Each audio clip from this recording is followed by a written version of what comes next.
దురదృష్టం. కనీసం కార్మికుల పక్షాన మిమ్మల్ని అంటే ఎలా కలవనీరు. ఆనాడు నేను పార్లమెంటు సభ్యుడిగా నా మాట కూడా మీ తరఫున ఎప్పుడన్నా కార్మికుల గురించి మాట్లాడాలని ప్రయత్నం చేసినా కూడా సాధ్యపడలే. పని చేయకపోయారు. మీ ప్రతినిధిగా, మీ పార్లమెంటు సభ్యుడిగా ఎన్నికల్లో మీ తరఫున పోరాటం చేసి ఆనాడు అధికారంలో ఉన్న పార్టీ సంఘాన్ని గెలిపించిన తర్వాత మీ కష్టాలు విన్నవించుకునే సందర్భం కూడా మనకి దొరకలే. దురదృష్టం. మోసపోయాం, గోసకి గురయ్యాం.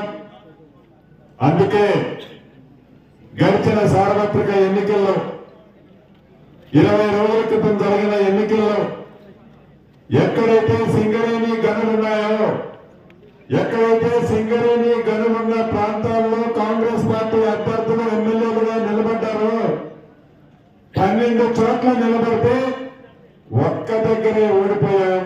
11 స్థానాలు కాంగ్రెస్ పార్టీ అభ్యర్థులు సింగరేణి కార్మిక సోదరులు కృషితో, పట్టుదలతో, కనీ విని అంత మెజార్టీతో సింగరేణి కార్మికుల దయతో కాంగ్రెస్ పార్టీ ఎమ్మెల్యేలు గెలిచారు. ఒక కాంగ్రెస్ పార్టీ ఎమ్మెల్యేలు గెలవడమే కాదు, తెలంగాణ రాష్ట్రంలో ఇందిరమ్మ రాజ్యాన్ని తెచ్చుకున్నారు.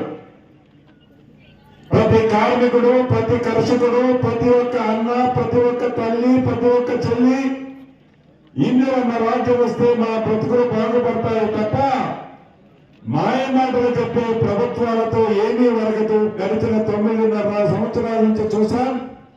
మాయమాటలకే లోనయ్యాము తప్ప అనుకున్నది సాధించుకోలేదు అని తెలంగాణ రాష్ట్ర ప్రజలు ఇందిరమ్మ రాజ్యాన్ని తెచ్చుకున్నారు.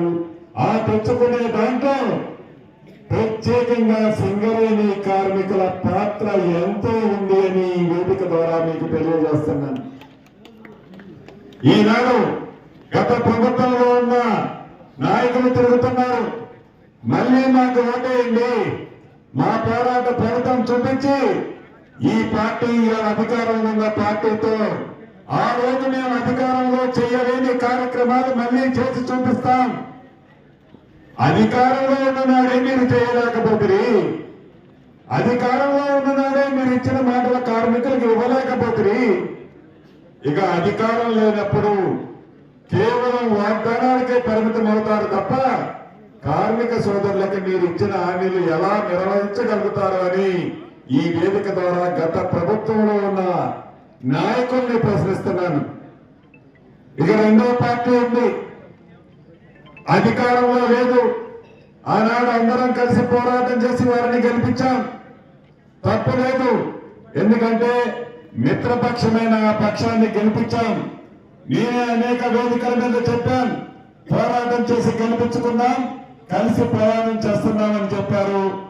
ఈ రోజు మనతో గిట్టుబాటు కాదని మాకు మేమే పోటీ చేస్తామన్నారు, తప్పులేదు. కానీ అధికారంలో ఈనాడు ఉంది కాంగ్రెస్ పార్టీ. ఇందిరమ్మ రాజ్యం మీ దయతో ఉంది. ఈ ప్రభుత్వంలో ముఖ్యమంత్రి గారి తర్వాత స్థానంలో ఈ అందరి దీవెనలతో ఈనాడు రెవెన్యూ మంత్రిగా నేనున్నా.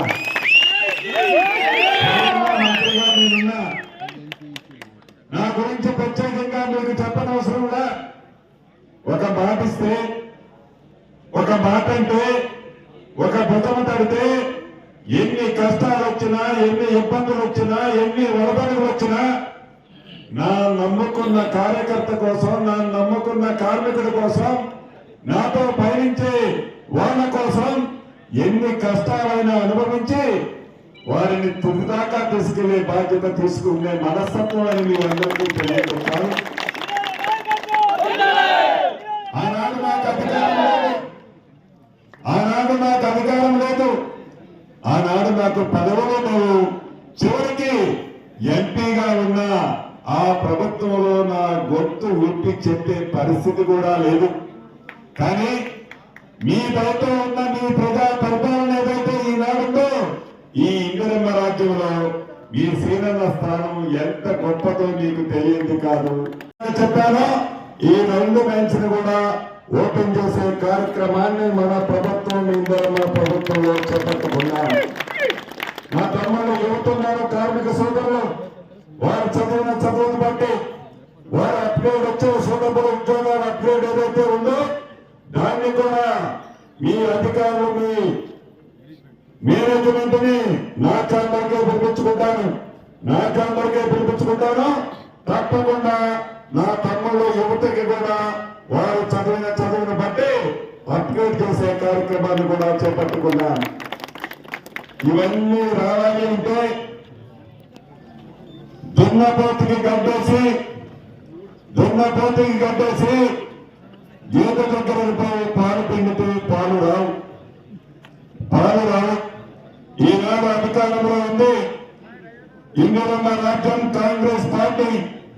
మీ సేవన్న మీ తరపున ఏమైనా సంతకం పెట్టాలన్నా, నా కార్మిక సోదరులకు మంచి చేయాలి అన్నా, నా కార్మిక సోదరుల కుటుంబాల్లో వెలుగు నింపాలి అన్నా, నా కార్మిక సోదరుల మనసులో కష్టాలని నెరవేర్చాలి అన్నా, కాంగ్రెస్ పార్టీ అనుబంధ సంస్థ అయిన ఐఎన్టీసీ గుర్తు గడియారం గుర్తు మీద 4వ నెంబర్ మీద మీ అమూల్యమైన ఓటు.